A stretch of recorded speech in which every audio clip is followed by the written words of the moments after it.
کریم رسول نے تو فرمایا افضل العبادت تلاوت القرآن او کما قال النبی صلی اللہ علیہ وسلم، قرآن دی تلاوت افضل عبادت ہے۔ کون پڑھے گا؟ سورہ یاسین بھی جنہ قرآن پڑھیا وہ ادو پڑھتے ہیں جدو مائی مر جائے یا بابا مر جائے۔ کوئی رب دی رضا واسطے تو کدی کسی نے قرآن پڑھے ہی نہیں۔ رمضان دا مہینہ ہوندا مسجد دے اندر باہراں لگ جانیاں قرآن پڑھتے پے نے، میں کہا چلو شکر الحمدللہ پھر بھی ٹھیک ہے، لیکن کیا پورا سال قرآن نہیں پڑھنا چاہیے؟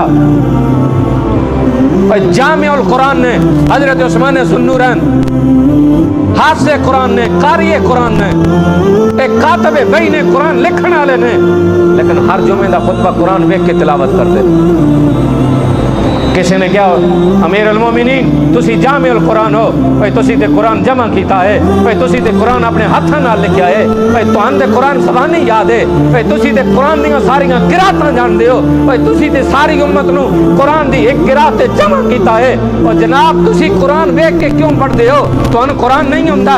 فرمایا ہوندا، لیکن میرے محبوب رسول نے فرمایا جیڑا قرآن دی تلاوت کرے اونوں قرآن دی تلاوت دا ثواب ملتا ہے، جیڑا قرآن ویکھ کے تلاوت کرے اونوں قرآن دی تلاوت دا بھی ثواب ملتا ہے، قرآن دی زیارت دا بھی ثواب ملتا ہے۔ اور جنہاں پڑھیا ہے انہاں پڑھنا چھڑ دیتا ہے، اور جنہاں پڑھنا نہیں ہوندا ہے یار انہاں زیارت کرنا بھی چھڑ دیتی۔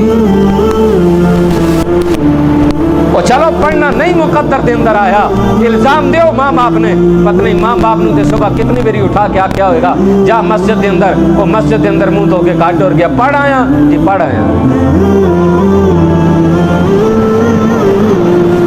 ماں باپ کا کی قصور ہے؟ کیڑا زندگی ختم ہو گئی ہے، کیڑا ہن قرآن نہیں پڑھیا جا سکتا۔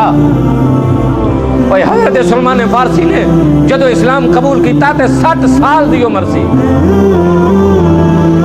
60 سال دا بابا دعا پہ منگدا ہے کہ سونیا ہن دعا کرو، میں 60 سال کفر دے اندر گزارے نے، میرا دل کردا 60 سال ہن تہاڈی نوکری وچ گزارا۔ علماء نے لکھا 120 سال عمر گزاری، لیکن سوال ہے بھائی 60 سال دا بابا اور جدو اسلام قبول کیتا ہے 60 سال تو بعد قرآن سکھے ہے۔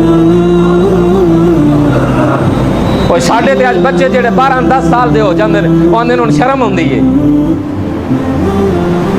مولانا بشیر صاحب سیال کوٹی ایک کوٹ لیے ہیڈ مرالے دے نال بہت درویش اور بزرگ اور مفسر گزرے نے، ولی گزرے نے، آپ مسجد دے اندر بیٹھے نے، ایک بندہ آیا انہوں فرمایا اذان پڑھ، اندر شرم ہوندی ہے۔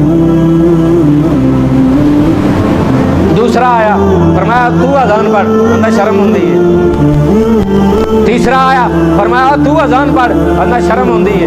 فرمایا ان پہ جاؤ پھر انتظار کرو کو بے شرم ہوندا تو انہوں اذان پڑھ۔